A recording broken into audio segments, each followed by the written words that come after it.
आप सबको जय मसीह प्रिय। सुबह की प्रार्थना में आभारी का स्वागत है। मैं विश्वास करता हूं भले चंगे परमेश्वर के संधि में दिन प्रतिदिन प्रार्थना में बढ़ रहे। प्रार्थना एक शक्ति है, परमेश्वर में बल देता है। जब हम आत्मा में प्रार्थना करते हैं, अंधकार की शक्ति टूटता है, दुष्टात्मा की ताकत चिल्ला चिल्ला कर भागता है।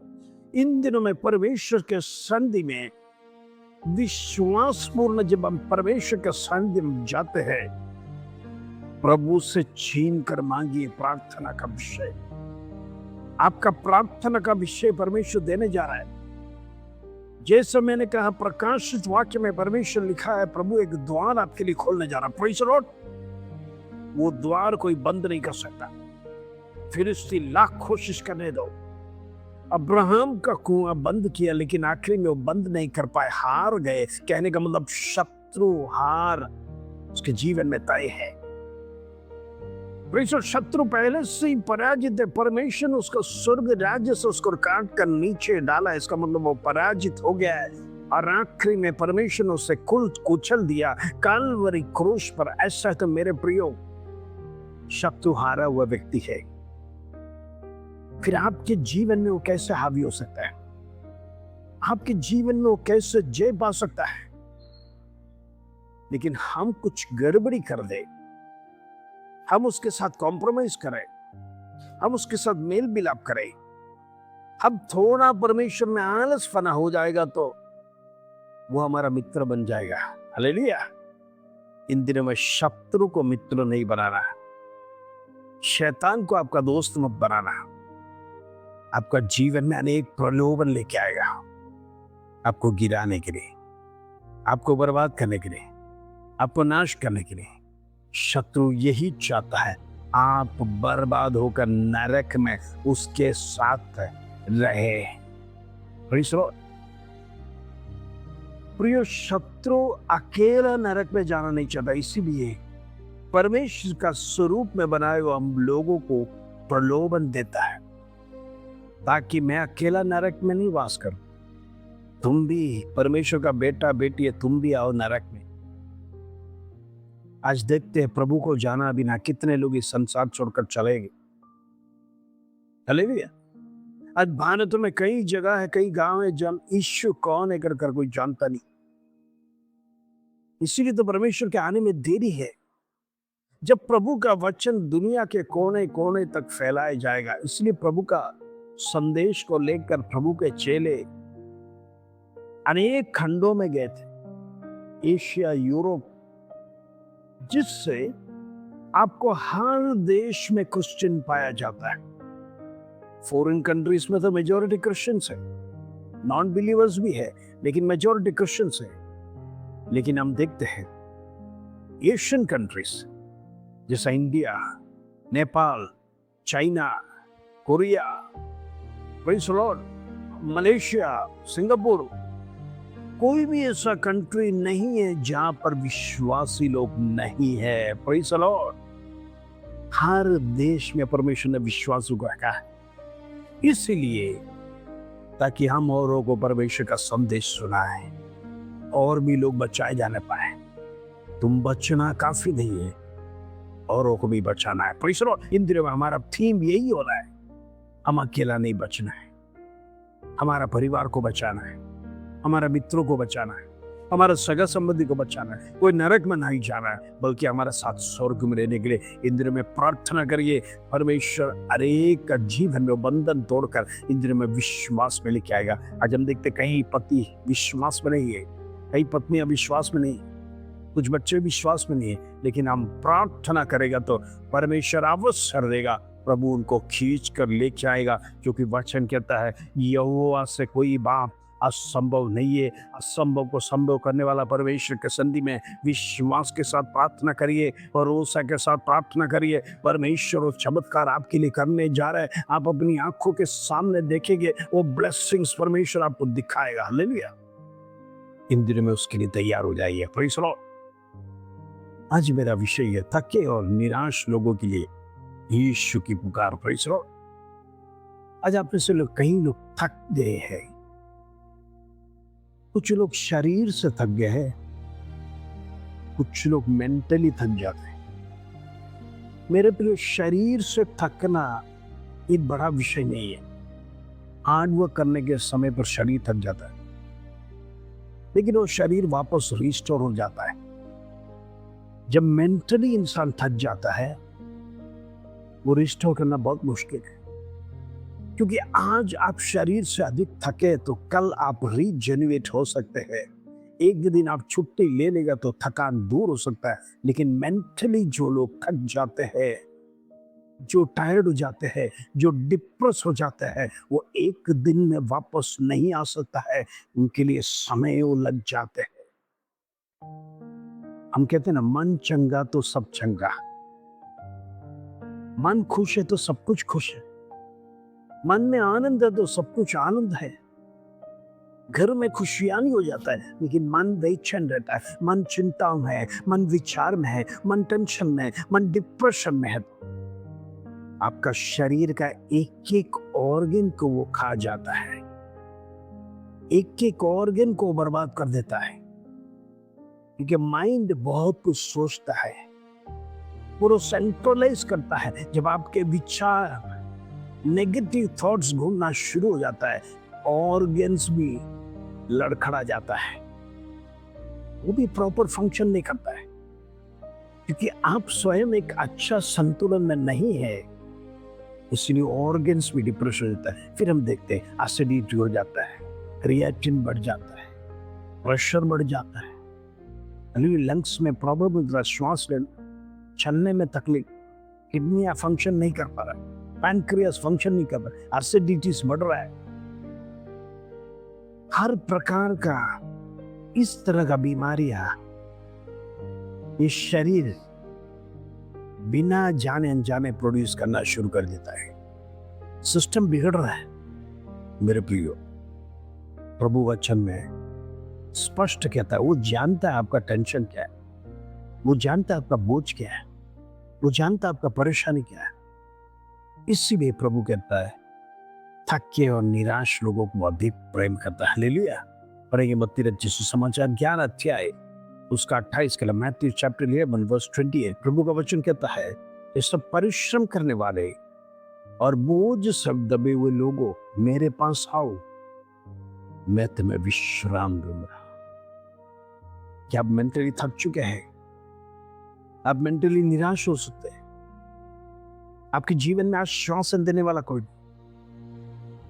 आपके बच्चे आपसे बात नहीं कर रहे हैं। इस बुढ़ापा में बच्चे आपसे प्रेम नहीं करते हैं, क्योंकि उनका लाइफ बिजी है, उनका लाइफ सेटल है, आपको छोड़ दिया। आज अनेक वृद्धाश्रम में देखते हैं, माता पिता अकेला जीवन बिता रहे, चाहे गरीब हो या पैसे वाले हो। अनेक पैसे वालों का जीवन में जब पैसा बढ़ गया है, बच्चों ने माता पिता को छोड़ दिया है। और कई माएं अकेले, जिनका पति गुजर गया है। जरा सोचना, अकेलापन का जीवन के समय पर यदि अपनों के अपने छोड़ देंगे। जरा सोचना, एक बच्चे को 9 महीना पेट में रखने के बाद 20 साल तक उसको आप बड़ा करना, 21 साल, 22 साल, 25 साल उसकी शादी तक आप बड़ा कर उसके लिए कष्ट उठाया, इतना भागदौड़ किया, स्कूल पढ़ाना, ट्यूशंस, इतना मेहनत करने के बाद जो कुछ भी कमाया, अधिक स्पेंड ना करते हुए आप अपने बच्चों के लिए सेव करते रहते, उनका स्कूल फीस के लिए, ट्यूशन फीस, बुक्स के लिए।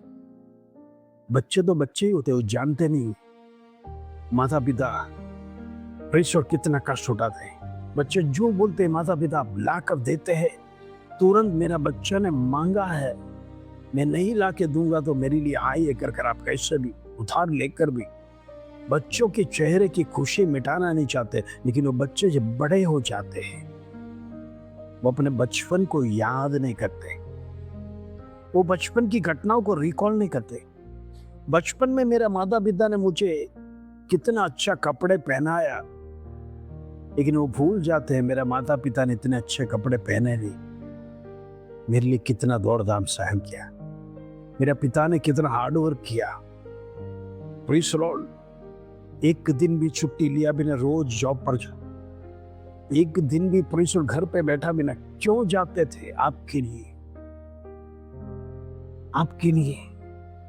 बच्चे ध्यान से सुनना, हम बड़े होने के समय पर हमारा बुद्धि बड़ा नहीं हुआ है। हम रिकॉल करना लाइफ में, रिकॉल जरूरी है। इस्राएली लोगों का जीवन में यही तो बड़ा दुख हुआ, पिछली बातों को भूल गए जब परमेश्वर उनके जीवन में आशीष दिया। लाल समुद्र पार किया वो तो सिर्फ पढ़ते ही है, जिन्होंने देखा है वो भी भूल गए। आज का पीढ़ी में यही चल रहा है, अपनी पुरानी जिंदगी को भूल जाते हैं। नया ऐश और आराम की जिंदगी जब माता पिता देते हैं और ऐश और आराम में डूब कर, अब माता पिता के लिए समय नहीं है, फोन करने के लिए समय नहीं है, उनको पूछने के लिए समय नहीं है। फिर भी वो माता पिता का प्रेम बच्चों से अलग नहीं हो सकता है। चाहे आप कितना भी बच्चों के विरोध में बुराई कहो, फिर भी माता पिता के मुंह से एक शब्द बच्चों के विरोध में नहीं आता है। मैंने कई माता पिता से सुना है, और फिर भी अपने बच्चों का फेवर करते, चाहे बच्चे कितना भी बुराई करें। क्यों? उनका दिल से प्रेम है, मेरा है, मेरा संतान है, मेरा बेटा है। अब ऐसे हो गया तो क्या करे, लेकिन बेटा तो मेरा ही है, बेटी तो मेरा ही है। मेरे प्रिय स्वर्ग का पिता भी कई बार ऐसे आपसे रोता है। आपके जीवन में कितनी आशीष दिया, आप उसे छोड़कर चले गए। आप उसको पूछते तक नहीं, आप उससे प्रेम नहीं करते हैं। आपके जीवन में परमेश्वर आशीष दिया, आप छोड़कर चले गए। यही तो परमेश्वर पृथ्वी पर एक माता पिता का उदाहरण देना चाहता है। माता पिता कितने दुखी हो जाते हैं, ऐसा तो स्वर्ग का परमेश्वर क्यों नहीं दुखी होगा। इन दिनों में ऐश्वर्य आराम में न डूबिए, अपना सृष्टिकर्ता को याद करिए। वचन के अपनी माता पिता की आज्ञाओं को माना, ताकि आप दीर्घायु हो जाएंगे। आपके जीवन में यदि दीर्घायु चाहिए तो परमेश्वर का वचन, इस पृथ्वी में ही परमेश्वर का पवित्र शास्त्र में लिखा है। Do you want a long life? Then follow the commandment. यदि आपको दीर्घायु चाहिए, यदि आपको ब्लेसिंग्स चाहिए, आप इस संसार के माता पिता को मानिए, तब आप स्वर्ग के माता पिता को, स्वर्ग का पिता को मान सकते हैं। यदि संसार में जो दृष्टि में है आपका पिता और माता, उसका आप आदर नहीं करेंगे, तो अदृश्य परमेश्वर की आदर आप कैसे करेंगे? Praise the Lord. This is the fact of the life. आज जीवन में अनेक लोग ये भूल रहे हैं, पिछली बातों को भूलकर आगे की ओर दौड़ रहे हैं। पिछले सब कष्ट भूल गए। एक समय था, गरीबी था, आज परमेश्वर ने आशीष दिया, लेकिन प्रभु को ही भूल गया। ऐसा नहीं होना प्रियो। मेरे प्रियो, परमेश्वर ने जो दिया है रोज याद करना है, तभी आप परमेश्वर की दृष्टि में श्रेष्ठ बनेंगे। उतना ही नहीं, जब आप परमेश्वर को मान देंगे तो ऑटोमेटिकली अपने माता पिता को भी आदर करेंगे, अधीन करेंगे। जिसके अंदर परमेश्वर का भय है वो जरूर अपना पेरेंट्स का आदर करेंगे। इसीलिए हम पेरेंट्स बच्चों को बचपन में परमेश्वर का भय और आदर सिखाना जरूरी है। आज अनेक परिवार टूटने का कारण यही है, प्रार्थनाएं परिवारों में नहीं होता है, परमेश्वर का वचन परिवारों में पढ़ाया नहीं जाता है। पति एक कमरे में, पत्नी एक कमरे में, बच्चे दूसरे कमरे में, अकेला अकेला प्रार्थना कर कर सो रहे। गलत बात है। क्या आप परिवार एक नहीं है? आप परिवार एक है तो एक साथ मिलकर अगर आप भोजन कर सकते तो प्रार्थना भी करना है। सबसे पहले परमेश्वर की सन्निधि में प्रार्थना करना है। दिन की गलतियों को परमेश्वर के सामने मानना है, प्रभु क्षमा कर, क्योंकि हम रोज गलती करते हैं। आज जो भी गलतियां किया परमेश्वर जाने अनजाने में, तो क्षमा कर। परिवार समेत एक साथ लहू का प्रोटेक्शन, एक साथ हाथ मिलकर जब प्रार्थना करेंगे, शत्रु प्रवेश नहीं कर पाएगा। नहीं तो इंडिविजुअल प्रार्थना करेगा, कोई आशीष नहीं मिलता है। भले आप प्रार्थना तो करते हैं, लेकिन प्रभु एकता चाहता है, unity. The most important, unity में नहीं रहेगा, एक मन होकर प्रार्थना नहीं करेगा तो परमेश्वर कैसा कार्य करेगा? आपका परिवार में 5 जन है तो 5 जन का मन अलग है, तो प्रभु कैसे आपके घर में आशीष देगा? परमेश्वर कैसे बरकत आएगी, परमेश्वर का ब्लेसिंग्स।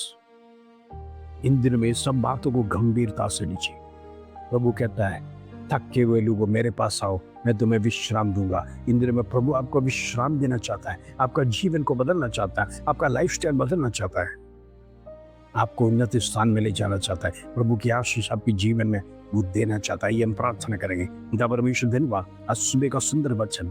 प्रभु थके हुए लोगों के लिए, बहुत से दबे हुए लोगों के लिए तेरा वचन इन दिनों में तू बुला रहा है, दोनों हाथ फैलाकर बुला रहा है। प्रभु इन दिनों में हर एक के लिए प्रार्थना करता हूँ जो निराश है, डिप्रेस है, थके हुए हैं, जो परमेश्वर टूट चुके हैं, जिनके जीवन में कोई आश्वासन नहीं है, जिनका जीवन नरक समान हो गया है, ऐसे भी संसार छोड़कर जाना कर अनेक लोग ऐसे प्रार्थना किया होगा, अपने बच्चे छोड़कर चले गए, वृद्धाश्रम में रहना पड़ रहा है, माता पिता का केयर नहीं कर रहे हैं।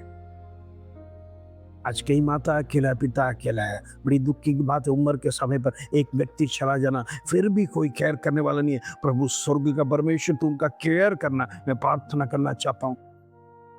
परमेश्वर तेरा सानिध्य उनके साथ रहने पाए। बच्चे भले छोड़कर चले गए, लेकिन वचन कहता है एक माँ अपने बच्चे को भूल सकता है, परमेश्वर मैं तुम्हें कभी भूलूंगा। कहने का मतलब अपने बच्चे अपने माता पिता को भूल गया तो भी परमेश्वर भूलेगा नहीं करेगा। ये प्रॉमिस परमेश्वर तो हमारे जीवन में दिए। आधर में वहां चला तुझे देता। छोटी सी प्रार्थना प्रभु यीशु मसीह के नाम से मांगते हैं, सुनो ज्ञान कर पिता। आमीन आमीन। प्रभु आप सबकी हिफाजत करें, प्रभु आपको ब्लेस करें। इस वचन के साथ प्रभु आप सबको आशीष दे। जय मसीह।